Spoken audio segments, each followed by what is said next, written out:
இன்னைக்கு எந்த பாட்டு? 41வது பாட்டு இல்லையா? இன்னைக்கு 41ல இருந்து 50 வரைக்கும். ஆமா சாச்சா. நமக்கு பேயாழ்வாரினுடைய பாடல்களை பார்க்கும்போது ஒரு விஷயம் என்னன்னா, பேயாழ்வார் அவருடைய இறைவனுடைய ரூப லாவண்யம், அதாவது அவருடைய உடல் அழகு, பெருமாளினுடைய திருமேனி அப்படிங்கிறத ரொம்ப ரசித்து பாடியிருக்கிறார். அவர் அதுக்கு ரொம்ப முக்கியத்துவம் கொடுக்கிறார். அத ஒரு கேன்வாஸ் அப்படின்னு வச்சுக்கிட்டோம்னு வைங்க. பெரும்பாலும் சில ஓவியர்கள் வரையும் போது பேக்டிராப்பா மலை, அருவி, ஒரு நீர்நிலை இப்படி இருந்துகிட்டே இருக்கும். அதை அவங்க டச் அப்படின்னு எடுத்துக்கலாம். சில ஓவியர்கள் இரவு நேரத்தை பேக்ரவுண்டா வச்சுதான் வரைவாங்க. அத மாதிரி சில ஓவியர்கள் மரம், பூங்கா, அந்த செடி அதை பேக்ரவுண்டா வச்சிருப்பாங்க. அதுக்கு முன்னாடி இவங்க என்ன வரையணுமோ அதை வரைவாங்க. அத மாதிரி நம்முடைய பேயாழ்வாருக்கு பேக்ரவுண்டு பெருமாளுடைய அழகுதான். அதனால ஒரு பாட்டு 2 பாட்டு வேற எதையாவது சொல்லிட்டாருன்னு வைங்க, அவருக்கே ஒரு பதட்டம் ஆயிரும். அடுத்த பாட்டுல ஓடி பெருமாளுடைய அழகை பத்தி சொல்லிடுவார். அப்படி ஒரு பாடல் ட்ரெண்ட் அது. அப்படி ஒரு பாணி பேயாழ்வாருடைய. இந்த பாட்டுல அவர் ஆரம்பிக்கிறதே பாருங்க. குன்றம் குடையாக ஆ காத்த கோ. குன்றத்தை குடையாக எடுத்து, ஆ என்றால் குலம், பசுக்களின் கூட்டத்தை காத்த அரசன், கோ என்றால் அரசன், தலைவன் அப்படின்னு பொருள். ஒரு தலைவனாக நின்று குன்றத்தை கையில் எடுத்து பசு கூட்டங்களை காப்பாற்றினார். பசு கூட்டம் யாரு? நாம தான். இந்திரனுடைய கோபத்திலிருந்து நம்மை காப்பாற்றுகிறான்னு சொல்றோம். இந்திரன்கிற வார்த்தையே இந்திரியங்களுக்கு அரசனான இந்திரன் அப்படின்னு ஒரு பொருள் இருக்கு. அதாவது இந்திரன் தான் ஸ்வர்க்கத்திற்கு அதிபதி. ஸ்வர்க்கம் என்பது இந்த உலகியல் இன்பங்களின் மிகச் சிறப்பான அனைத்தும் அங்க கிடைக்கும். ஏற்கனவே பார்த்திருக்கோம். உங்களுக்கு உலகத்திலேயே சுவையான உணவு, உங்கள் நான் விரும்பக்கூடிய உணவு எங்க கிடைக்கும்? சொர்க்கத்துல கிடைக்கும். நீங்கள் விரும்பி நீங்க சரக்கு அடிக்கிற ஆளா இருந்தா விஸ்கியா, பிராண்டியா, இதுவா, அதுல எந்த பிராண்டு நீங்க என்ன சொன்னீங்கன்னாலும் சரி, எல்லாத்தையும் விட பெஸ்ட் பிராண்டு சோமபானம் அங்கதான் கிடைக்கும். சுறாபானம் அங்கதான் கிடைக்கும். அப்படியாக நீங்க மலர்கள்லயே சிறந்த மலர் எது? பாரிஜாத மலர். அது சொர்க்கத்துலதான் கிடைக்கும். இப்படி போகத்திற்கு உரிய, அனுபவிப்பதற்கு உரிய, உடலின் புலன்களால் அனுபவிக்கத்தக்க அனைத்து போகங்களும் சிறந்து விளங்கும் இடம் சொர்க்கம். அந்த சொர்க்கத்துக்கு அதிபதி இந்திரன். இந்திரன் நம்ம மேல ஒரு தாக்குதல் நடத்துகிறான் என்று சொன்னால், நாம் புலன்களைத்தான் அவன் இந்த இன்பங்களை நோக்கி ஈடுபடுத்துவான் அப்படின்னு பொருள் எடுத்தோம்னா, குன்றம் எடுத்து இந்த ஆநிரைகளை காக்கக்கூடிய இறைவன் என்ன செய்கிறான் நமக்கு தெரியும். இந்திரியங்களினுடைய அந்த இச்சையிலிருந்து நம்மை காப்பாற்றக்கூடியவனாக இறைவன் விளங்குகிறான்னு பொருள் எடுக்கலாம். அதான் குன்றம் குடையாக ஆ காத்த கோ. அவன் அன்று உலகு அளந்தான். அவன் முன்பு ஒரு காலத்துல மகாபலி சக்கரவர்த்தி ஆண்ட காலத்துல உலகு அளந்தான். அப்படி உலகு அளந்த போது அவன் எப்படி இருந்தான்? மண்ணு மணிமுடி நீண்டு, மண்ணு என்றால் நிலைத்தங்கிற பொருள். 2 சுழியன். மண் அப்படின்னா புகழ், நிலைத்த, ரெண்டுமே உண்டு. நிலைபெற்ற மணிமுடி அப்படின்னா என்ன அர்த்தம்? ஒரு அரசன் மணிமுடி எப்ப அணிவான்? அவன் அரசனானது அணிவான். அது எப்ப போகும்? ஒண்ணு அவன் இறந்து போனோம், இல்ல இன்னொரு மன்னன்ட்ட தோத்து போனோம். அப்ப அவனுடைய மணிமுடி போயிடும். அப்ப மணிமுடி என்பது ஒரு நிரந்தரமானது கிடையாது இல்லையா? அப்போ இங்க என்ன சொல்றாரு? மண்ணு மணிமுடி. நாராயணனுக்கு இருக்கக்கூடிய கிரீடம், நாராயணனது முடியானது, அவனுடைய கிரீடமானது நிலைத்து நிற்பது. அப்ப அவன் என்றைக்குமே தலைவன். அவனுக்கு போட்டியும் கிடையாது, அவனை வெல்பவர்கள் கிடையாது, அவனுக்கு முடிவு கிடையாது என்பதால் அவனுக்கு மண்ணு மணிமுடின்னு அந்த வார்த்தையை சொல்றாரு. நிலைத்திருக்கும் மணிமுடியை உடையவன். வேற எத்தனை அரசர்கள் வந்தாலும் அத்தனை அரசர்களும் செத்து போவாங்க. இப்போ ஒரு கவிதை பட்டறையில ஒரு கவிதை கொடுத்திருந்தேன் வாசிக்கிறதுக்கு, சங்க கவிதை. அந்த கவிதை குறித்து பேசினா அதுலயே நேரம் போயிடும். சுருக்கமா சொல்லிடுறேன். அந்த கவிதையில பாண்டிய மன்னனை நோக்கி ஒரு கவிஞர் பாடியிருக்கார். ஒரு 25 வரி வரும்.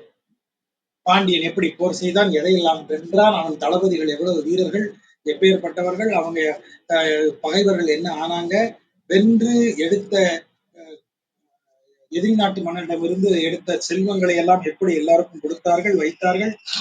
பெரிய லிஸ்ட் போடுறாரு. போட்டுட்டு கடைசி 5 வரி. இதை எப்படி இவர் மன்னர்கிட்ட பாடியிருப்பாருன்னு எனக்கு இன்னைக்கு ஆச்சரியம். இப்படியெல்லாம் புகழ் பெற்று விளங்குற பாண்டியனே, கடற்கரைக்கு போ, அலை வந்து மோதும் கடற்கரை மணல் எத்தனை இருக்கோ அத்தனை எண்ணிக்கையில உன்னைய விட பெரும் புகழ் வாய்ந்த மன்னர்கள் எல்லாம் இந்த உலகத்துல இருந்திருக்காங்க அப்படின்னு முடிக்கிறாரு. யோசிச்சு பாருங்க, மன்னனோட சிறப்பெல்லாம் பாடி, எப்பா நீ ரொம்ப மண்டை வீங்கி அலையாத, கடற்கரை மணல்ல இருக்கிற என்னன்னா அதை விட அதிகமான மன்னர்கள் இந்த உலகத்துல இந்த மாதிரி வெற்றி எல்லாம் பெற்று பெரும் புகழ்லாம் இருந்து அவன் எவனுமே நிலைச்சு நின்னதில்லை, ஞாபகம் வச்சுக்கோங்கிறாரு. ஒரு புலவனுக்கு அதை சொல்ல முடியும். இந்த லைசன்ஸ் இருக்கு, அந்த ரைட்ஸ் இருக்கு. அந்த அந்த கவிதை எனக்கு ரொம்ப ஆச்சரியமா இருந்தது. அதை மன்னன் முன்னாடி பாடி, மன்னன் அதை கேட்டு ஆமா கரெக்ட் தானேன்னு சொல்லி பரிசு கொடுத்திருக்கான். அப்பேற்பட்ட மரபு நமக்கு புலவர்களுடைய இடம் அது. அப்ப நிலைத்த மணிமுடி, நிலைத்த கிரீடம், நிலைத்த தலைவன் ஒருத்தனும் கிடையாது. எல்லாரும் டெம்பரரி தான். ஆனால் நிலைத்த தலைவனாக விளங்குபவன் நாராயணன். ஆகவேதான் மண்ணு மணிமுடிங்கிற வார்த்தையை அவன் போடுறாரு. அந்த மணிமுடி, நிலைத்த தலைமுடி, அந்த நிலை முடின்னா அந்த இடத்துல கிரீடம். அவன் அரசன், அவன் தலைவன் என்று அறிவிக்கக்கூடியது. அந்த அறிவிக்கக்கூடிய அந்த கிரீடம், அதை அணிந்த தலை நீண்டு அப்படி வளருது. நீண்டு எங்க போகுது? மண்ணு மணிமுடி நீண்டு அண்டம் போய், அண்டத்தை தாண்டி போயாச்சு. என் திசையும் 8 திசைகளையும் நிறைத்து துண்ணு பொழில் அனைத்தும் சூழ் களலே. தலையானது உயர்ந்து வளர்ந்து அப்படியே 8 திசைகளையும் மூழ்கடிக்கும்படியாக உயர்ந்து அண்டத்தை தொட்டுக் கொண்டு நிற்கிறது. அவருடைய கழல் திருவடி துண்ணு, துண்ணு என்றால் செறிந்த அடர்ந்த, அப்படியே டைட்டா இருக்க மாதிரி. அந்த மாதிரி பொழில், பொழில்னா இந்த பூமியை குறிப்பது. பூமியில எல்லாமே அப்படி நெருக்கமா இருக்கு. என்ன? தாவரங்கள், விலங்குகள், மலைகள், மனிதர்கள். அப்ப சேதனமும் அச்சேதனமும் நிறைந்து கிடக்கிற பூமி. பூமியில எதுவுமே இல்லாத வெற்றிடம் எதையாவது இருக்கான்னு சொல்லுங்க. அங்க மண் இருக்கும் அல்லது மலை இருக்கும். மண் இருக்கிறதுனாலதான் பிருத்திவி, அதுலதான் பூமி. பிருத்திவின்னு சொன்னாலே மண்ணுன்னு அர்த்தம். மண்ணே இல்லாம பூமியே கிடையாது. இப்ப பூமி முழுவதும் மண் செறிந்து இருக்கிறது. அப்ப எல்லா இடத்துலயும் எல்லாமே செறிந்து இருக்கிறது பூமியில, சேதனமும் அசேதனமும். அதனாலதான் துண்ணு பொழில், செறிந்து இருக்கிற இந்த பூமி, சேதனங்களாலும் அச்சேதனங்களாலும் செறிந்திருக்கிற இந்த பூமி முழுவதையும் சூழ்ந்து கொள்ளுகிற திருவடி, அந்த திருவடி. ஏன்னா பூமி மொத்தத்தை அளந்தான் இல்லையா? அப்ப பூமியில இருக்கிற எல்லாத்து மேலேயும் அவன் திருப்பாதம், அது அவன் திருப்பாதத்திற்கு கீழ் எல்லாமே வந்து விடுகிறது. ஆகவேதான் என் திசையும் துண்ணு பொழில் அனைத்தும் சூழ்கடலே.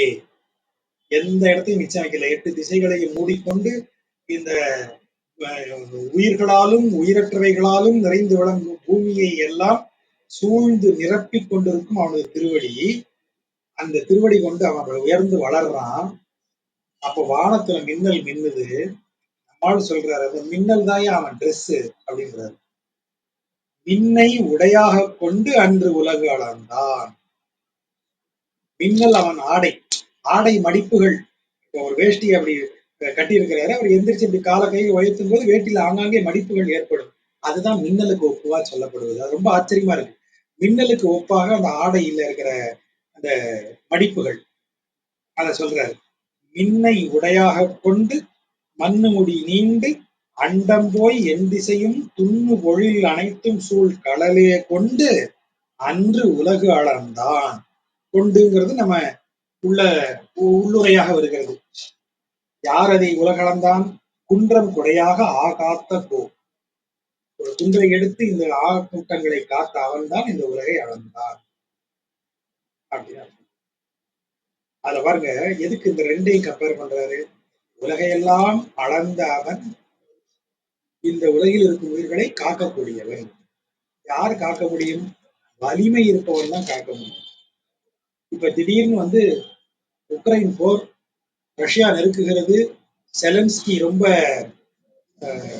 பயந்துட்டார். அப்ப திடீர்னு ராஜகோபாலன் குரோம்பேட்ல இருந்து, செலன்ஸ்கி பயப்படாதீங்க, நான் உங்களுக்கு பாதுகாப்பா இருக்கேன் அப்படின்னு சொன்னா என்ன நடக்கும்? எல்லாரும் சிரிப்பாங்க, செலன்ஸ்கி உட்பட. யாரால பாதுகாப்பு கொடுக்க முடியும்? திடீர்னு எந்திரிச்சு அமெரிக்க அதிபர், பிரான்ஸ் அதிபர், இப்படி யாராவது ரெண்டு பேர் சைனா இவங்க எல்லாம் நாங்க இருக்கோம் அப்படின்னு சொன்னா ரஷ்யா யோசிக்கும். அப்ப வலிமை இருப்பவன் தான் காக்க முடியும். அப்போ ஆணிரைகளை காக்கும் வலிமை படைத்தவன் அப்படிங்கறத எப்படி ப்ரூவ் பண்றது? ஆணிரைகளை காக்கும் அவன் தான் உலகத்தையே அளந்தவன் பார், மின்னலையே ஆடையாக கொண்டவன் பார் அப்படின்னு ஒரு ஒரு பஞ்ச் விடுறாரு. கோவலனாய் ஆணிரைகள் மேய்த்து குழல் ஊதி மா கீண்ட வலனாய் மணிவண்ணன். மா கீண்ட வலன், வலன் என்றால் வலிமையானவன் அர்த்தம். வல்லவன்கிறது தான் வலம்னு வருது. வல்லவன், வலிமை மிக்கவன். வலிமை மிக்க அவன். மா, மா என்றால் இந்த இடத்துல விலங்கு, குதிரையை குறிக்கக்கூடியது. மா கீண்ட, கேசி எனும் அரக்கன் குதிரை வடிவில வரான். அவனது வாயை கிழித்து கொள்ளுகிறார். கீண்ட என்றால் கிழிக்கிற, ரெண்டா கிழிக்கிறது. அந்த அசுரனை கொன்று, அப்போ கொல்லக்கூடியவன் தான் ஆணிரைகளை காக்கிறான். கோவலனாய், கோவலன் இங்க என்னது? மாவலன். அந்த இடத்துல ஏன் மாவலன் போட்டாரு? மா கீண்ட வலன், ஒரு குதிரையை கொல்லும் வலிமை உடையவர். கோவலன், அந்த இடத்துல பசுக்களை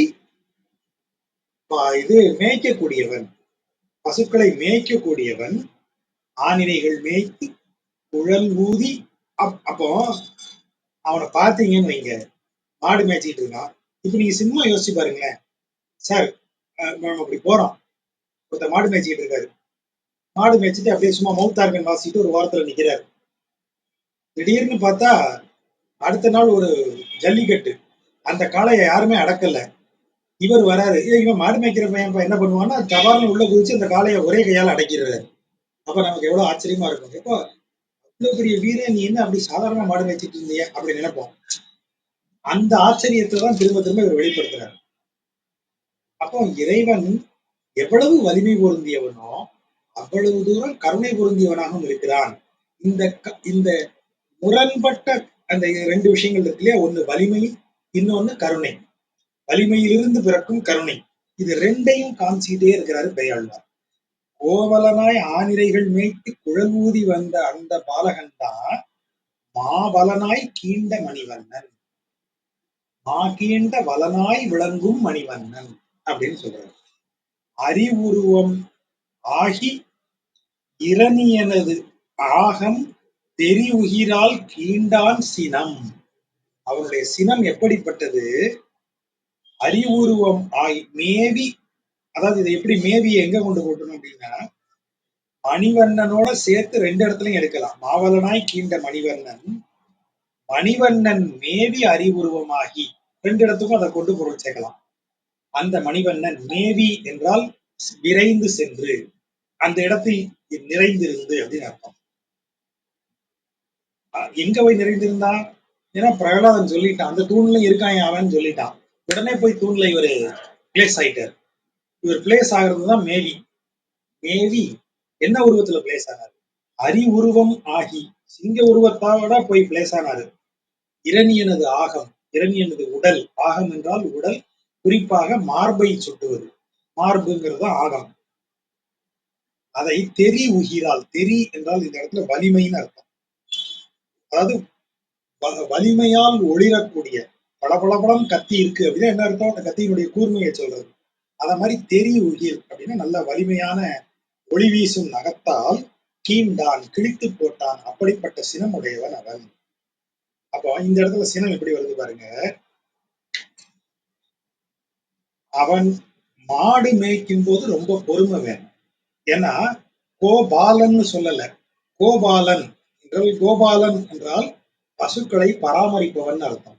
அதை கொண்டாந்து தொழுவத்துல கட்டுனீங்கன்னா அதுக்கு குளிப்பாட்டி விடுறது, அதுக்கு வந்து இந்த பொட்டு வச்சு விடுறது, அதுக்கு வைக்கல் எடுத்து போடுறது, அதுக்கு தண்ணி காட்டுறது, அது சாணி போட்டா அள்ளி போடுறது, இப்படியாக அது தொழுவத்தில் இருக்கும்போது நீங்க செய்யக்கூடிய சேவைகள் எல்லாமே அதை பராமரித்தல். அது கோபாலன். பாலன் என்றால் பராமரிப்பவன் அர்த்தம். கோவலன் என்று சொல்லும்போது அதை மேய்ப்பவன் அர்த்தம். அப்படி மேய்ப்பதற்கு ஒரு தனி திறமை வேண்டும். மாடு ஒவ்வொன்றும் ஒவ்வொரு டைப்பா இருக்கும். நீங்க மாடு மேய்க்கிறவங்களோட பழகிருந்தீங்கன்னா தெரியும். மாடுக்கு பேர் வச்சிருப்பாங்க. அந்த காது, அந்த மூலி காது இருக்கே, அவ சொன்ன பேச்சே கேட்க மாட்டா. அப்படிதான் சொல்லுவாங்க. அவ செவப்பிக்கு எங்கேயாவது தண்ணிய கண்டா போதும் ஓடிடுவா. இப்படி ஒவ்வொரு மாடுக்கும் உண்டான சைக்காலஜி அவங்களுக்கு தெரியும். எந்த மாடு எந்த இடத்துல தகராறு பண்ணும், திடீர்னு ஒரு மாடை காணோம், இது எங்க நின்று இருக்கும்.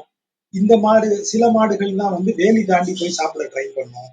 சில மாடுகள் ஒழுங்கா வந்துடும், வேலி தாண்டாது, ஒரு சவுண்டுக்கே வந்துடும். சில மாடு ரெண்டு அடி அடிச்சாதான் இப்படி வந்து ஒவ்வொரு மாட்டையும் தெரிந்து வைத்துக் கொண்டு அதை மேய்க்க போகும்போது அது பள்ளம் மேட்டுக்கு போயிடாம, தண்ணி சகதி சேத்துல மாட்டிக்கிடுச்சு மாடுன்னா எடுக்கிறது பெரும்பாடாயிரும். அதால துள்ளி குதிச்சு எல்லாம் வர முடியாது. அதனால சேறு இருக்கிற இடத்துல போகக்கூடாது.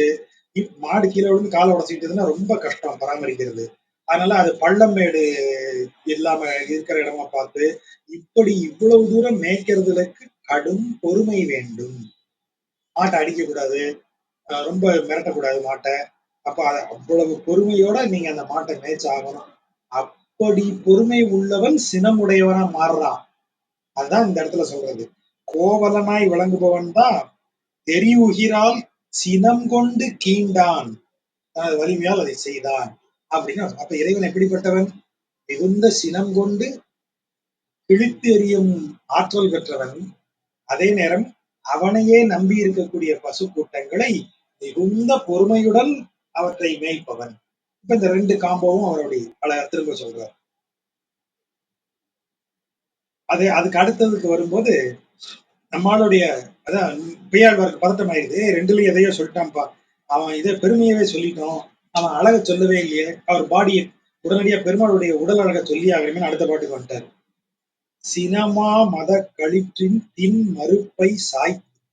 சினம், சினம்னா கடும் கோபம் கொண்ட, மா மத களிர், எத்தனை பிரிபிக்ஸ் போட்டிருக்காரு. களிறுன்னா ஆஞ்ஞானை, மதக்களிறு, கடும் மதம் பிடித்து திரியுது அந்த களிறு. மதம் பிடிச்ச யானைக்கு எதை கண்டாலும் அழிச்சிடணும், எதை கண்டாலும் உடைச்சிடணும், காரணமே இல்லாம அதுக்கு அழிக்கும். அது அவங்கதான் மதம்ங்கிற வார்த்தை யானைக்கும் மனிதனுக்கும் சொல்லப்பட்டது. மனிதனுக்கும் அப்படித்தான், மதம் பிடிச்சதுன்னா எல்லாத்தையும் அழிக்கணும்னு நினைப்பான், காரணமே இருக்காது. மா மத, சரி, ஆண் யானை மதம் பிடிச்சு திரியுது, சாதாரண யானை இல்லை, இருக்கிறதுலே பெரிய சைஸ் யானை அது. மா மத யானை, மிகப்பெரிய யானை. அது கூட விஷயம் இல்ல, ஏற்கனவே மதம் பிடிச்ச யானைக்கு கோபம் வேற சேர்ந்துக்கிடுச்சு. சினமா மத யானை, சினமா மத ஆண் யானை, சினம் கொண்ட பெரும் உருவம் கொண்ட மதம் பிடித்திருக்கக்கூடிய ஆண் யானை. அப்ப அது எவ்வளவு ஃபெரோஷியஸா இருக்கும், எவ்வளவு போர்ஸ்ஃபுல்லா இருக்கும். அதனுடைய மறுப்புன்னா அதன் தந்தம், அது அவ்வளவு வலிமையா இருக்கு. தின் மறுப்பு, வலிமை வாய்ந்த தந்தம். அதை உடைச்சான், அதை சாய்த்துன்னா அந்த இடத்துல தோற்கடித்துன்னு, அதை தோற்கடித்து, அப்போ தனது வலிமையால் வெல்லக்கூடியவன். அவ்வளவு பெரிய மதம் கொண்டு வந்த அவ்வளவு பிரம்மாண்டமான யானையவே தந்தத்தை ஒடிச்சு எங்கால க்ளோஸ் பண்ணிட்டான். அப்பேற்பட்ட வீரன் நினைச்சிருந்தா மகாபலி அடிச்சிருக்க மாட்டானா? ஆனா அதே ஆளு மகாபலிட்ட வந்து வேற ஒரு வேஷம் போட்டான் பாருங்க. குணமேய பூமி அதனை தனமாக, சரி இதை மாத்தி சொல்லிட்டேன். குணமேய பூமி அதனை தனமாக. தனம் என்றால் செல்வம். இப்போ நம்ம கிட்ட ரூபா இருக்குன்னு வைங்க, நம்ம பர்ஸ் வச்சிருக்கோம், பர்ஸ் எப்படி வச்சிருக்கோம்? ரொம்ப பத்திரமா உள்ள அப்படி வச்சிருக்கோம் இல்லையா? பாக்கெட்டுக்குள்ள வெளியில தெரியாதபடி உள்ளுக்குள்ள அப்படி ஒரு உள் பாக்கெட், பேண்ட்டுக்குள்ள ஒரு சீக்ரெட் பாக்கெட் வச்சிருப்போம், பாக்கெட்டுக்கு உள்ள தள்ளி வச்சிருப்போம். இப்படி வந்து பணத்தை ரொம்ப பத்திரமா உள்ள வச்சிருப்போம் இல்லையா? அத மாதிரி இந்த உலகத்தை என்ன செஞ்சிருக்காங்க, குணமேய பூமி. குணம்னா இந்த இடத்துல தாவரங்கள், அதாவது மரங்கள் செடிகள் எல்லாம் வளர்ந்திருக்கிற இந்த பூமியை பேர் அகலத்துள் ஒடுக்கும். இந்த இடத்துல பேர் என்பது எதிர்மறை பொருளாக எடுக்கணும்னு உரையாசிரியர் சொல்றார். அப்படின்னா என்ன அர்த்தம்? பூமியை விழுங்கும் அளவிற்கு அவன் வயிறு பெரிது, அப்படி பொருள் எடுக்கக்கூடாது. பேர் அகலம் என்றால் அகலமான வயிறு, பெரிய தொப்பை அவனுக்கு, அதனால பூமியை உள்ள விழுங்கி ஒதுக்கி வச்சுக்க, அப்படி அல்ல. அவன் இயல்பான வயிற்றுக்குள்ள இந்த பூமி போய் ஒடுங்குது. இப்ப பூமி பெருசு இல்ல, அவன் வயிறு சைஸே அப்படி இருக்கு. அவன் பூமியை விழுங்கணுமேன்னு வயிற்ற பெருசாக்கிக்கல, பூமியா வயிற்றுக்குள்ள ஒரு வாரத்துல வாயா போய் கோலிக்கா மாதிரி கிடக்குது. நம்ம யோசிச்சு பாருங்க, மினி குலோப் ஜாமுன் கொடுத்தா என்ன செய்வோம்? இந்த பக்கம் வாயில போட்டு முழுங்குவோம். அப்போ மினி குலோப் ஜாமுனை விழுங்கும் அளவிற்கு பெரிய வயிறை அவர் உண்டாக்கி கொண்டார் நம்மள சொல்றோமா? இல்ல. ஏன்? ஏன்னா நமக்கு நம்ம வயிறு நார்மல் சைஸே ஒரு 10-15 மினி ஜாமுனை உள்ள போடலாங்கிற மாதிரி இருக்கு. அவன் வயிறு அப்படி இருக்கு.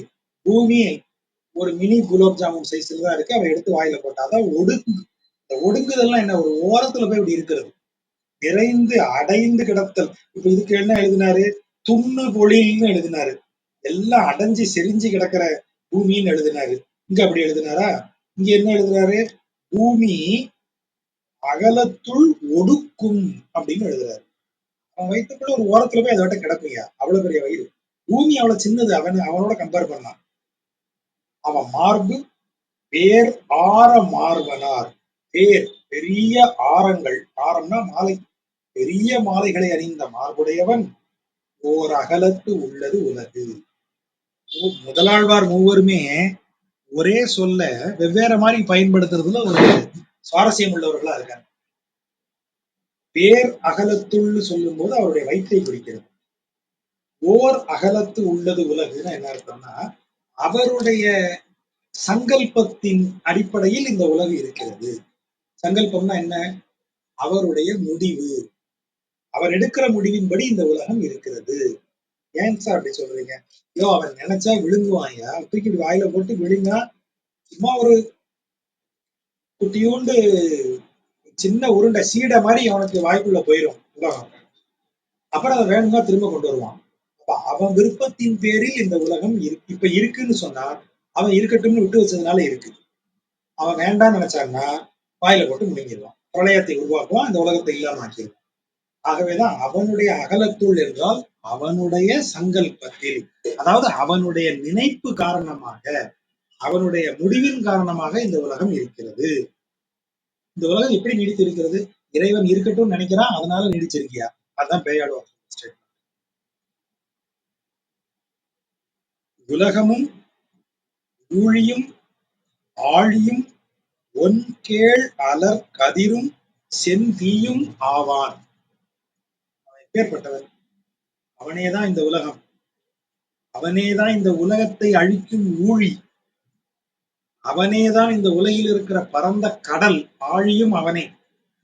ஒன் கேள் அலர் கதிர், ஒன் 3 சுழியின் ஒளி பொருந்திய, கேள் அழகிய, அலர் விரிந்த, ஒளி பொருந்திய அழகிய விரிந்த கதிர்களை உடைய, விரிந்த ஒளியை உடைய கிரகணம், கிரணங் இது கிரணங்கள், அதனுடைய கதிர்கள் அது உடைய சூரியனும் செந்தீயும் ஆவான். இது எல்லாமே அவனேதான்.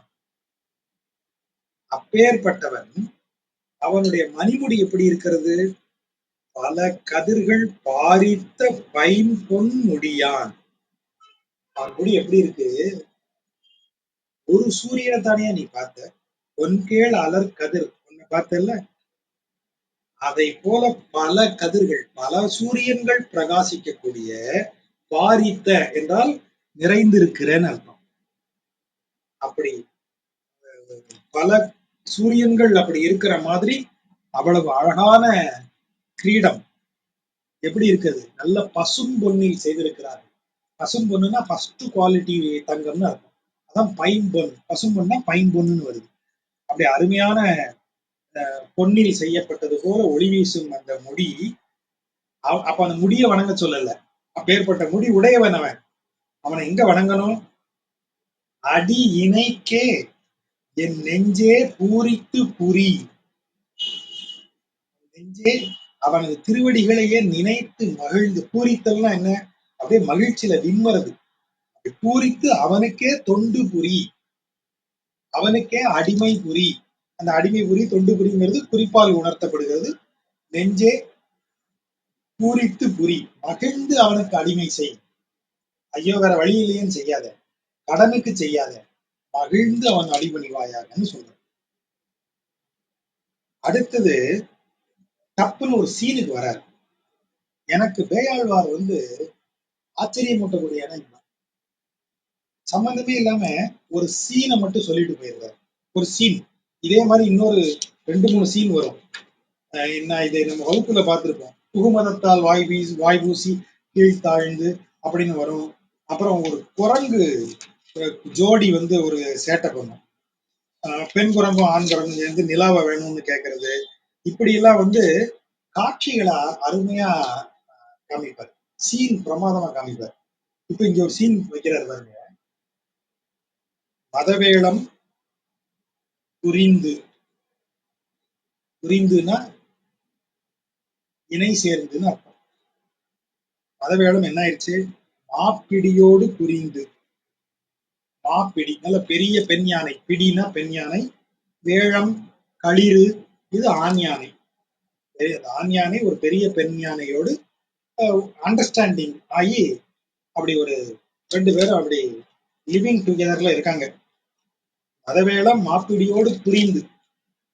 சரி எல்லாம் ஆரம்பிக்கிறதெல்லாம் அப்படியே இருந்துருமா? ஒரு குழப்பம் வந்துருச்சு. ஊடி ஊடல் 2 பேருக்கு மிஸ் அண்டர்ஸ்டாண்டிங் ஆயிடுச்சு. மிஸ் அண்டர்ஸ்டாண்ட் ஆகி திரிந்து அது இன்னும் மோசமாயிடுச்சு. ஒரு மிஸ் அண்டர்ஸ்டாண்டிங் ஒரு பெரிய கேப் ஆயிடுச்சு.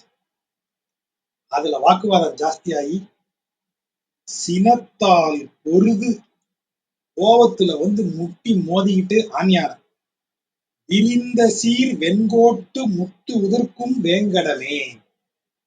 இதெல்லாம் என்ன நடக்குது சம்பவம்? வேங்கட மலையில பெண் யானைகிட்ட சண்டை போட்டு ஆண் யானைக்கு கோவம் என்ன செய்யன்னு தெரியாம அந்த மலையில தன் தந்தங்களால முட்டுது.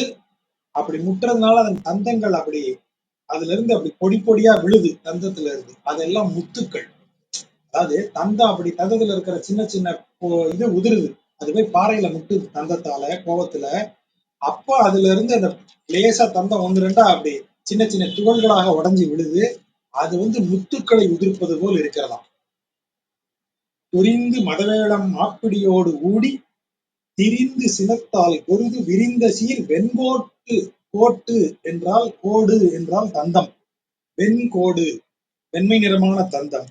அதிலிருந்து முத்து உதிர்க்கும் அப்படின்னு சொல்றாங்க. இதுல உரையாசிரியர்கள் ஒரு படி மேல போறாங்க. வேங்கடத்துல இருக்கிற மலையெல்லாம் பளிங்கு போல மின்னும் பாறையெல்லாம் அப்படி நின்ற பளிங்கு பாறையில அப்படி யானை பார்த்துச்சு. இன்னொரு யானை ஆண் யானை போட்டிக்கு வந்திருக்கேன்னு சொல்லி அதை போய் மோதிச்சு. அதனால அதனுடைய தந்தம் அப்படி லேசா நொறுங்கி முத்துக்களாக உதிர்ந்ததுன்னு எழுதி வச்சிருக்காங்க. வேங்கடமலையின் பெருமையை சொல்றது. அது போய் ஏதோ பாவம் பொண்டாட்டியோட தகராறு, பொண்டாட்டியை ஒன்றும் செய்ய முடியலையேங்கிற ஆத்திரத்துல போய் ஏதோ ஒரு பாறையில மோதுது. அது தந்தத்துல இருந்து அப்படி எப்படி 1, 2 உதிருது. அது முத்து உதிர்வதை போல் இருக்கிறதுங்கிறது. அப்பேற்பட்ட முத்து உதிர்க்கும் வேங்கடமே அந்த வேங்கடமலை. அப்புறம் ஒரு விஷயத்தை வைக்கிறார் கையாளர். மேல் ஒரு நாள்னா முன்பு ஒரு காலத்தில் மண்கோட்டு கொண்டான் மலை. மண் என்றால் இந்த பூமி. இந்த பூமியை தனது கோடுனா தந்தம், பற்கள். அதாவது ஏற்கனவே சொல்லியிருக்கோம். வாய்க்கு வெளியே நீண்டு வரக்கூடிய பற்களுக்கு எயிறு அப்புறம் கோடு அப்படின்னு பெயர். கோடு அப்படின்னாலே வாய்க்கு வெளியே வந்தாச்சு அந்த பல்லு அர்த்தம். 2 விலங்குகளுக்கு வாய்க்கு வெளியே பல்லு வரும், வெளியே வளரும். வாய்க்கு வெளியே வளரக்கூடிய பல் பன்றிக்கும் யானைக்கும் உண்டு. கனைன் டூத்னு சொல்றது கோரை பற்கள்.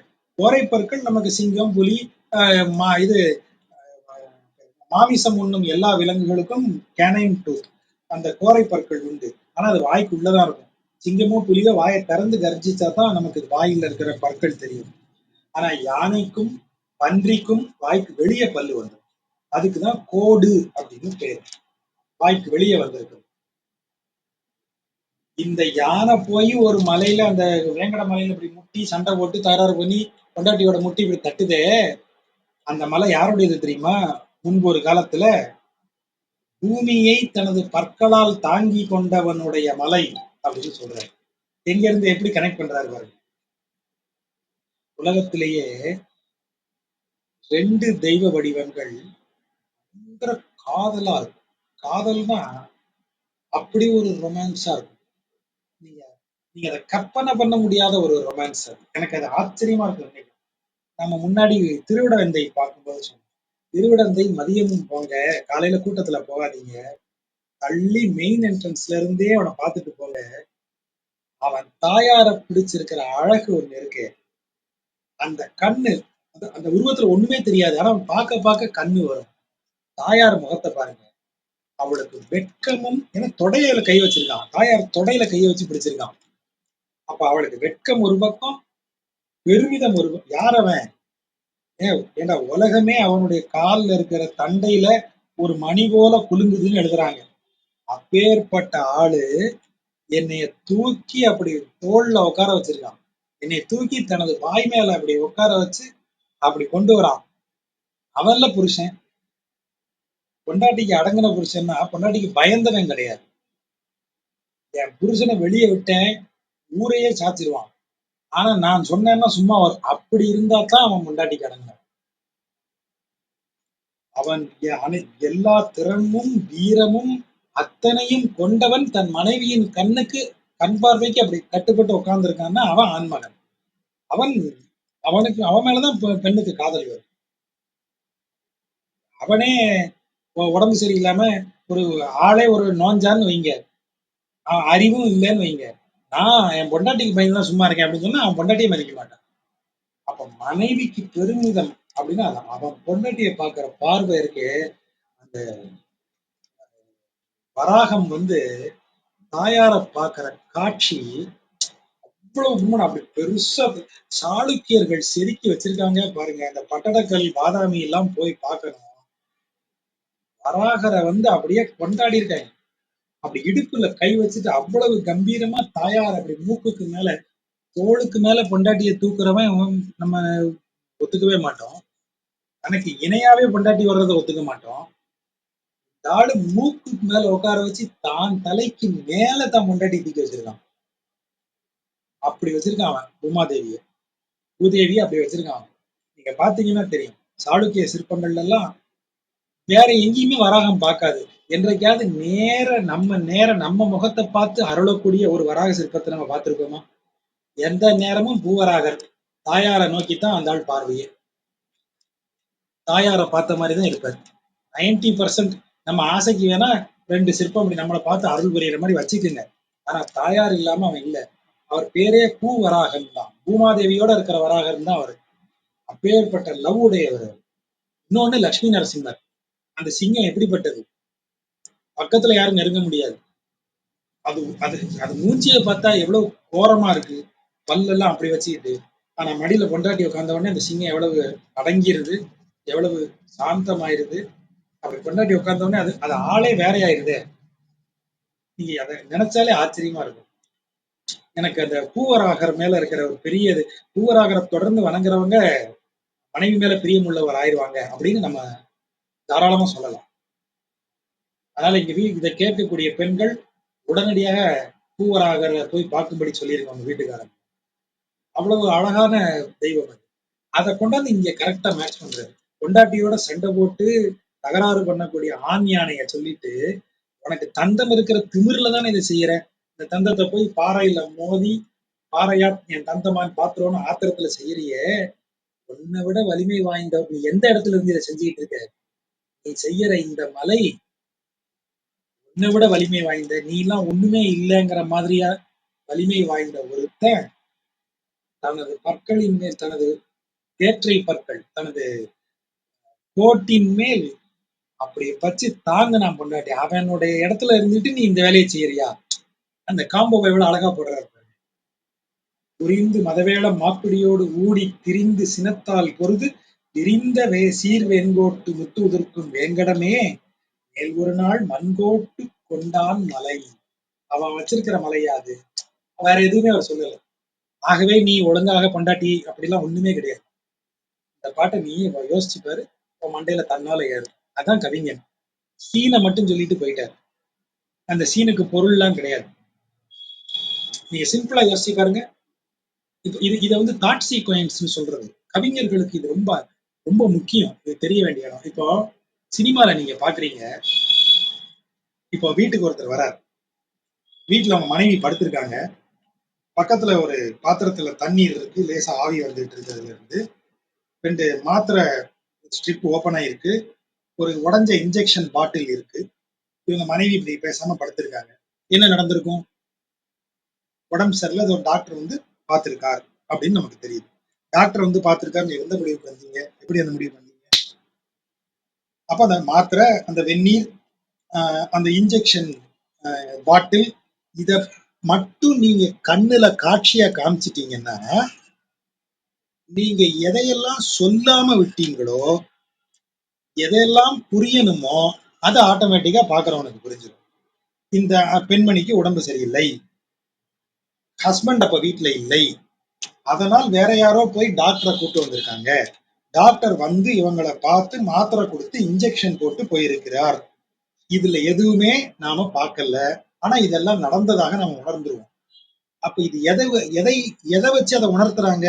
ஒரு ஷாட், டக்குன்னு ஒரு உடஞ்ச சிரிஞ்சு, அடுத்து கட்டு, மாத்திரை, மனைவி படுத்திருக்கிறது, ஹஸ்பண்ட் இப்படி பாக்குறாரு. 4 கட் ஷாட், டக்கு டக்கு டக்கு முடிஞ்சது. இந்த 4 கட் ஷாட்டும் ஹார்ட்லி 3 செகண்ட் வந்தா அதிகம். 3 செகண்ட்ல இருந்து 4 செகண்டுக்குள்ள இந்த காட்சி முடிஞ்சிடும். ஆனா இந்த 3 செகண்ட் காட்சிக்குள்ள உங்களுக்கு இத்தனை தெரிஞ்சிடும். டாக்டர் வந்திருக்காரு, இவங்களுக்கு உடம்பு சரியில்லை, ஹஸ்பண்ட் வீட்டுல இல்லை, இவங்களை டாக்டர் வந்து பார்த்திருக்காங்க, மருந்து கொடுத்திருக்காங்க. அந்த 3 செகண்ட் காட்சியில உங்களுக்கு இவ்வளவு பெரிய கதை எப்படி புரியுது? அதுதான் காட்சியினுடைய பலம். இந்த விஷுவல் உருவாக்குற எஃபெக்ட்.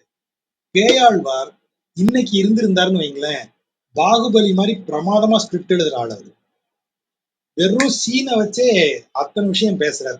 இப்ப யோசிச்சு பாருங்க, இந்த இந்த சீனை யோசிச்சு பாருங்க. ரொம்ப சிம்பிளா அவர் சொல்லிட்டு போயிடுறாரு. புரிந்து மதவேளம் நாப்பிடியோடு ஊடி திரிந்து சினத்தால் பொருது விரிந்த சீர் வெண்கோட்டு முத்து உதிர்க்கும் வேங்கடமே மேல் ஒரு நாள் மண்கோட்டு கொண்டான் மலை. அவ்வளவுதான், முடிச்சிட்டாரு சிம்பிளா. இதுதான் தியானிக்க வேண்டிய ஸ்லோகங்கள். இதைத்தான் நம்ம கூர்ந்து கவனித்து நம்ம பொருள் கொள்ளணும். மலைமுகடு மேல் வைத்து வாசுகியை சுற்றி தலைமுகடுதான் ஒருகை வற்றி அலைமுகட்டு அண்டம். இதை இப்படி வாசிக்கணும், நம் வாசிச்சுட்டு கொண்டு கூட்டி வருவோம். அலைமுகட்டு அண்டம் போய் நீர் தெரிப்ப அன்று கடல் கடைந்தான் பிண்டமாய் நின்ற பிரான். எங்க இருந்து ஆரம்பிக்கணும்? பிண்டமாய் நின்ற பிரான். பிண்டம் என்றால் என்ன? தூல பொருள் அப்படின்னு அர்த்தம். நமது உடல்ல ஆன்மா இருக்குன்னு சொல்றோம். ஆன்மாவிற்கு உருவம் இல்லை, வடிவம் இல்லை. ஆனா உடலுக்கு வடிவம் இருக்கிறது, பருப்பொருள். அப்ப இந்த பருப்பொருளாக விளங்குவதுதான் பிண்டம். பிண்டம் என்றால் உருவமுடையது, வடிவமுடையதுன்னு அர்த்தம். பெருமாள் என்னவா இருக்கான்? உருவமற்றவன் நம்ம சொல்லிட்டோம். ஆனா அவன் தான் உருவமாக இருக்கிறான். நம்ம நவவித சம்பந்தத்துல ஒண்ணு பார்த்திருக்கோம், சரீர சரீரி பாவம். சரீரி என்றால் சரீரத்தை உடையவன், சரீர சரீரமாக விளங்குபவன். யாரு சரீரமாக விளங்குகிறார்? யாரு சரீரத்தை உடையவராக இருக்கிறார்? பெருமாள் சரீரமாக விளங்குகிறார். ஆன்மா சரீரத்தை உடையவராக விளங்குகிறது. பெருமாளே சரீரம். அந்த சரீரத்தை கையில் பயன்படுத்தி கொள்ளும் இடத்தில் சரீரி எனப்படும் இந்த இன் பொசஷன் அப்படின்னு சொல்லுவோம். பேங்க்ல லோன் வாங்கி கார் வாங்குறோம். அப்ப கார் யாருடையது? பேங்கோடது. ஆனா யார்கிட்ட இருக்கு? யார் யூஸ் பண்றா? என்கிட்ட தான் இருக்கு, நான் தான் யூஸ் பண்றேன், நான் தான் லோன் வாங்கியிருக்கேன். அப்ப அது எங்கிட்ட இருந்தாலும் 2 டியூ கட்டலன்னு வைங்க, ரியல் ஓனர் வந்து கார் எடுத்துட்டு போயிருவார். அப்ப என்கிட்ட இருக்கிறதுனாலேயே அது என்னுடையதல்ல. அப்ப சரீரம் என்பது பெருமாள். அவன் தான் முதல்ல சொல்லிட்டானே, சேதனமாகவும் அச்சேதனமாகவும் அனைத்துமாக விளங்குபவன். அப்ப என்னுடைய உடல் என்பது பெருமாள் தான். ஆனா நான் பயன்படுத்திக்கிறதுக்காக என்கிட்ட கொடுத்திருக்காரு. குறிப்பிட்ட டியூ தாண்டினதும் வாங்கிட்டுவார், திரும்ப வாங்கிப்பார். இப்ப கொடுப்பா நான் கொடுத்ததுன்னு வாங்கிடுவார். அது அவருடையது. அப்ப பிண்டமாய் விளங்கும் பிரான் என்றால் இந்த உலகின் தூல பொருட்களாக விளங்கும் அவன் இப்ப எங்க எப்படி கனெக்ட் பண்றாருன்னு பாருங்களேன், ஆச்சரியமா இருக்கும். அவன் தான் அன்று கடல் கடைந்தான். யோ, கடல் கடைஞ்சா ஓகே, சரி கடல் எப்படி கடைஞ்சிருக்கான்னு பாருங்க. மலை முகடு மேல் வைத்து வாசுகியை சுற்றி, மந்தார மலையை வச்சு அது மேல வாசுகிங்கிற பாம்பை சுற்றி ரெண்டு பக்கம் அசுரர்களை இந்த தேவர்களையும் விட்டாங்க. தேவர்கள் வால் பக்கம், அசுரர்கள் தலை பக்கம். அப்படி விட்டா ரெண்டு பக்கத்துலயும் இதை இழுத்து சுத்த முடியல. உடனே இவர் என்ன பண்றாரா, இவரே ரெண்டாக மாறி தலைப்பக்கம் போய் ஒரு கை கொடுத்து வால் பக்கமும் ஒரு கை கொடுத்து இவரே இழுக்கிறாரு. அப்ப ரெண்டு பக்கமும் இவருடைய இழுக்கவும் அந்த மலை சுழல ஆரம்பிக்கிறது. அப்படி சுழலும் போது அலை நீர் போய் அண்டம் முகட்டு தெரிப்ப, அலை நீர் போய் அண்டம் முகட்டு தெரிப்ப, அப்படிதான் கொண்டு கூட்டணும். இப்படி இவர் கடலை கடையிறதுனால அதில் இருக்கிற நீர் தெரித்து அண்டத்துல போய் அண்டவெளியில போய் படுது. அவ்வளவு வேகமாக அவர் கடைகிறார். அன்று கடல் கடைந்தார். யாரு? பிண்டமாய் நின்றதுதான். என்ன கடல் கடைந்தான்னு சொல்லிட்டு அப்பேற்பட்ட காரியத்தை செஞ்சா பிண்டமா நிக்கிறான்னு சொல்றிய. பிண்டத்திற்கு அழிவு உண்டு, எக்ஸ்பைரி உண்டு. ஆனால் கடல் கடைந்து கிடைப்பது என்ன? அமுதம். அமுதம் உண்டவனுக்கு சாவு இல்லை, அமுதம் உண்டவனுக்கு எக்ஸ்பைரி கிடையாது. அப்போ இந்த எக்ஸ்பைரியே இல்லாத இன்பினிட்டா வாழக்கூடிய ஒரு அமுதத்தையே அவன்தான் உருவாக்கி கொடுத்தான். இல்லையா? அவன் தானே ஐடியா கொடுத்தான். மந்தாரமலை வாசிகளை கட்டி இவங்களால இழுக்க முடியலையேன்னு அவனே இழுத்து, அது இடையில சரியா இழுக்காம இவங்க மூழ்கி போகும்போது இவனே ஆமை வடிவில், கூர்ம வடிவில் அதனை தூக்கி, அப்புறம் தேவர்களுக்கும் அசுரர்களுக்கும் தகராறு வரும்போது இவனே போய் அதை பிரித்து கொடுத்து, இப்படி இத்தனை விஷயங்களையும் செய்திருக்கிறான். அமுதத்திற்கு இவன் அத்தாரிட்டியா இருந்திருக்கான். அமுதத்துக்காக இவன் செய்யல, இவன் அமுதத்துக்கு அத்தாரிட்டி. பிறருக்கு அமுதம் கிடைக்கணும்னு செய்தவன் தான் இந்த எளிய உலக வாழ்க்கைக்குரிய பொருளாகவும் விளங்குகிறான். பிண்டமாய் நின்ற பிரான், அமுதத்தையே உருவாக்கி தரக்கூடிய பிரான் தான் இங்க வெறும் பிண்டமாயும் நிற்கிறான். என்ன பொருள்? பிண்டமாய் நின்ற பிரான்னு சொன்னா அசேதன பொருளாகவும் இறைவன் இருக்கிறான்னு சொல்லியாச்சு. இப்ப இறைவன் கல்லு, மண்ணு, மட்டை, மரம், செடி, கொடி எல்லாத்துலயும் இருக்கான். அப்ப அதோட அவன் போயிடுவானா? அவன் போகமாட்டான். அவன் அதையும் தாண்டி அமுதத்தையே உருவாக்குற அளவுக்கு உள்ள தெய்வம். அவன் இதுவாகவும் இருப்பானே தவிர இது மட்டுமே அவன் அல்ல. அந்த காம்போவை தான் அவர் சொல்றாரு. பூமியில் இருக்கும் நாம் இறைவனை காணும் போது பிண்டமாகத்தான் காண்கிறோம். நமக்கு உருவம் இல்லாம எப்படி அவனை பாக்குறது? உருவத்தை தான் இங்க பிண்டம்ங்கிறாரு. பிண்டமாய் நின்ற பிரான், உருவமாக எனக்கு தோற்றம் அளிக்கும் அவன் தான் அமுதத்தையே அனைவருக்கும் வழங்கக்கூடியவன். அப்படின்னு என்ன அர்த்தம்? ஒரு நித்திய வாழ்க்கையை இந்த பூமியில் மறையும் ஒன்றாக இருந்து நமக்கு அருள் புரியக்கூடிய அவன் தான் என்றைக்கும் அழியாத வாழ்க்கையை தரும் அமுதத்தையே உருவாக்குபவனாகவும் இருக்கிறான். அப்படி ஒரு காம்பு. நீர் ஏற்று நின்ற பிரானே. நீர் ஏற்று நின்ற பிரான்னா யாரு? வாமன அவதாரம். நீர் ஏற்று மகாபலி இடத்துல தானம் வாங்குறதுக்கு நீர் ஏற்று விட்டார் இல்லையா? நீர் ஏற்று நின்றன ஒரு காலால உலகை அளந்து நின்றார் இல்லையா? அதான் நின்ற கோலம். அப்படி நின்ற பிரானே, உலகையெல்லாம் சென்ற பெருமானே. இவர் கால் உலகமெல்லாம் போச்சு இல்ல, அதான் உலகெல்லாம் சென்ற பெருமானே.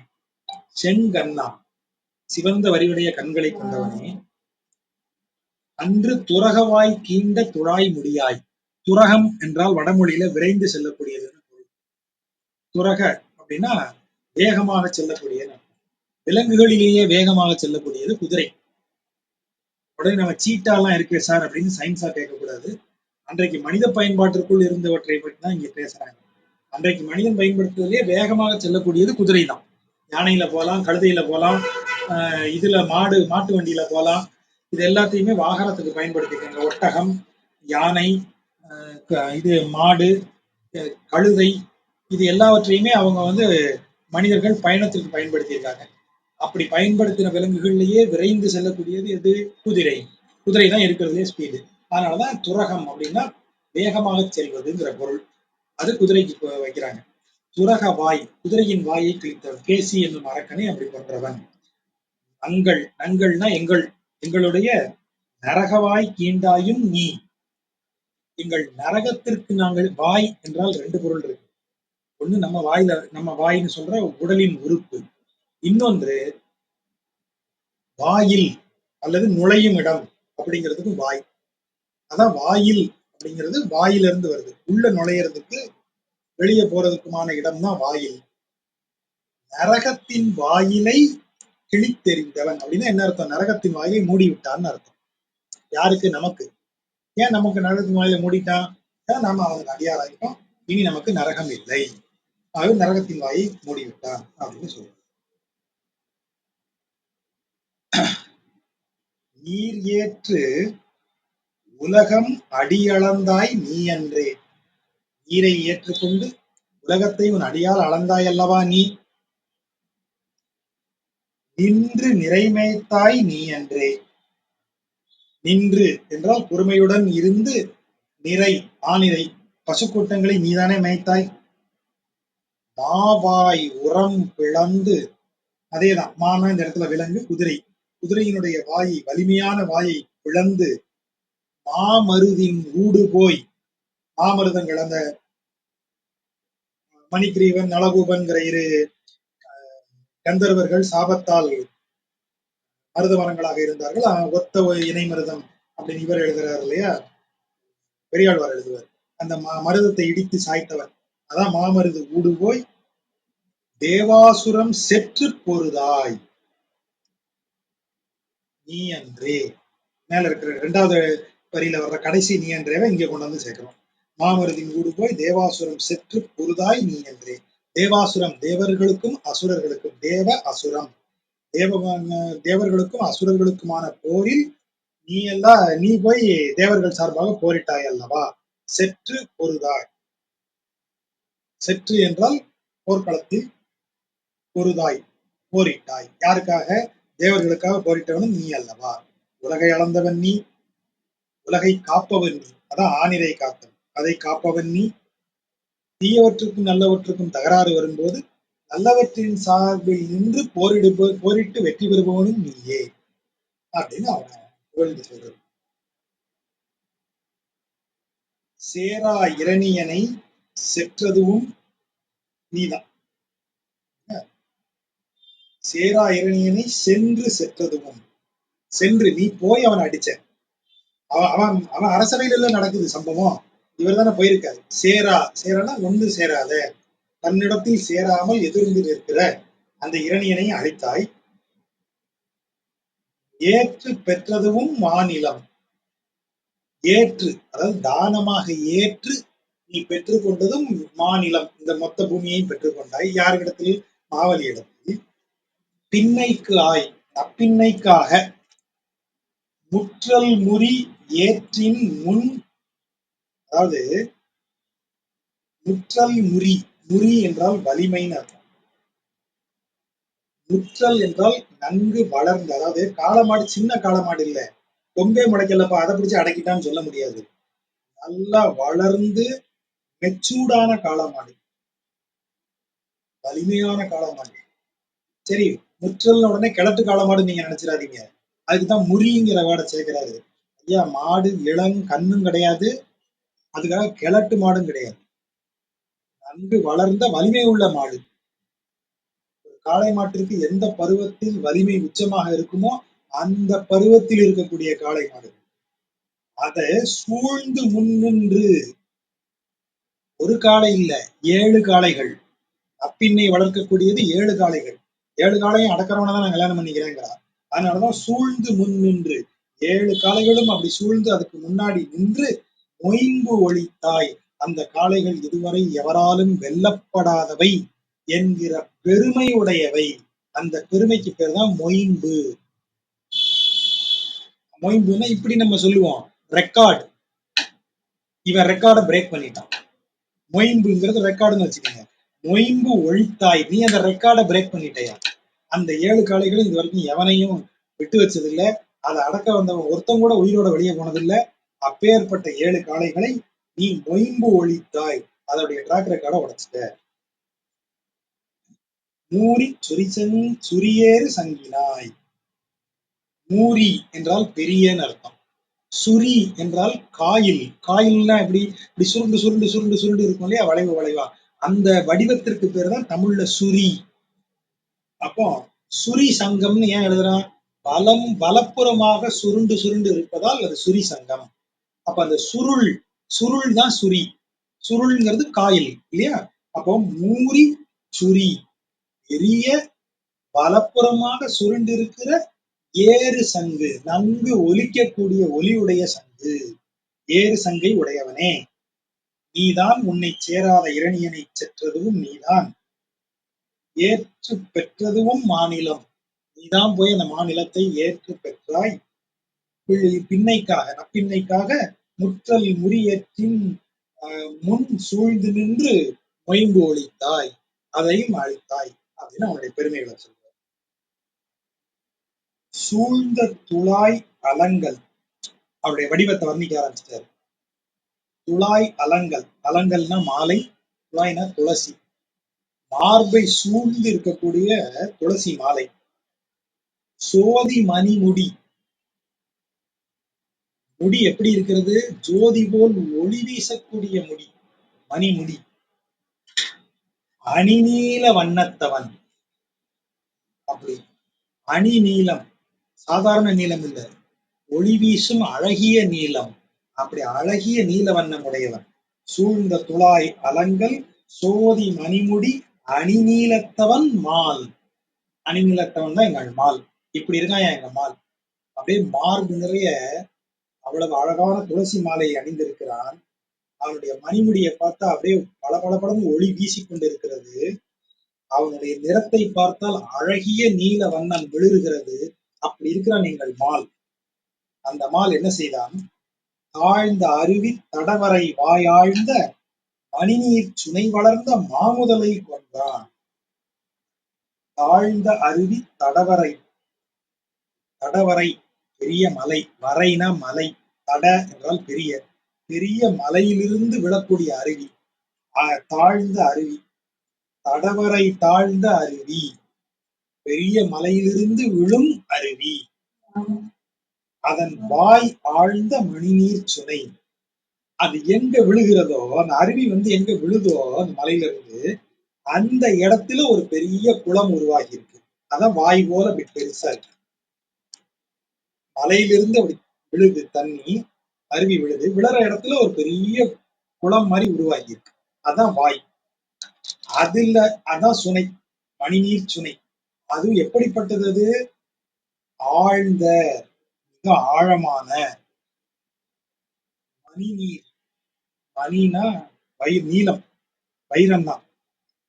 வைரத்தை போல ஒளி வீசும்னா என்ன அர்த்தம்? கண்ணங்கரையர்னு இருக்குங்கிறார். எதனால் கருப்பு நிறம் வருகிறது என்றால் ஆழம் மிகுந்த இடம் தான் கருப்பு. அதனாலதான் கருங்கடல்னு ஏன் சொல்றோம்? கார்கடல், கருங்கடல், ஏன்னா அவ்வளவு ஆழம் உள்ளதுன்னு அர்த்தம். அப்ப இந்த சுனை ஆழமானது. அதான் சொல்லியாச்சே, ஆழ்ந்த கருப்பு நிறமாக தென்படும் அளவிற்கு ஆழ்ந்த சுனை அது. அதுல ஒரு முதலை, எப்படிப்பட்ட முதலை? மாமுதலை, பெரிய சைஸ். அப்படிப்பட்ட முதலையை அவன் கொன்றான் அப்படின்னு அவனுடைய பெருமையை சொல்றான். அழகன், இப்படியெல்லாம் இருக்கக்கூடியவன், அப்பேற்பட்டவன் இத மாதிரி ஒரு ஆழ்ந்த, இதை அப்படியே நீங்க பொருள் கொண்டீங்கன்னா கூட, இந்த முதல்ல வளர்ற இடம் எது? அருவி விழுந்து பள்ளமாகி ஒரு பெரிய குழி மாதிரி ஆகி ஆழமா உள்ள என்ன இருக்குன்னே தெரியாத அளவுக்கு கருப்பா இருக்கு தண்ணி. அதான் மணிநீர் சுனை. அதுல ஒரு பெரிய முதல்ல கிடக்குது. நம்ம ஆழ்மனம் தான். இறைவன் நம்மளை கொடுத்து அனுப்பும்போது அருவி மாதிரி தெள்ளிய நீராத்தான் கொடுத்தான். கரண கலையபுரத்தை கொடுத்தான்.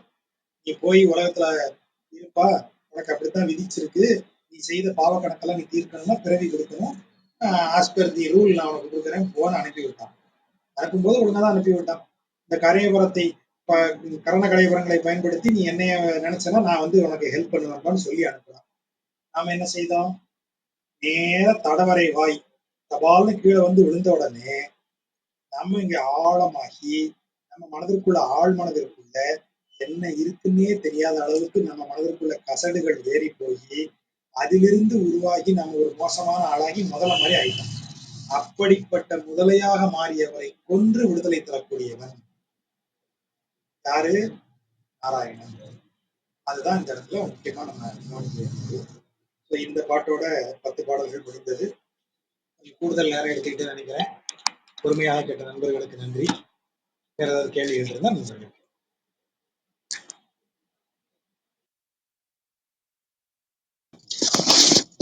நன்றி ஜெஜா. நண்பர்கள் ஏதாவது கேள்விகள் இருந்தா கேட்கலாம். கிடந்த நண்பர்கள் ஹேண்ட் ரைஸ் பண்ணலாம் ப்ளீஸ்.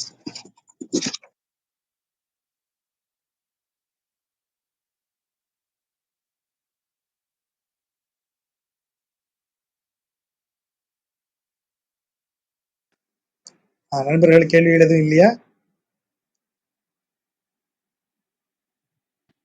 நன்றி ஜெஜா.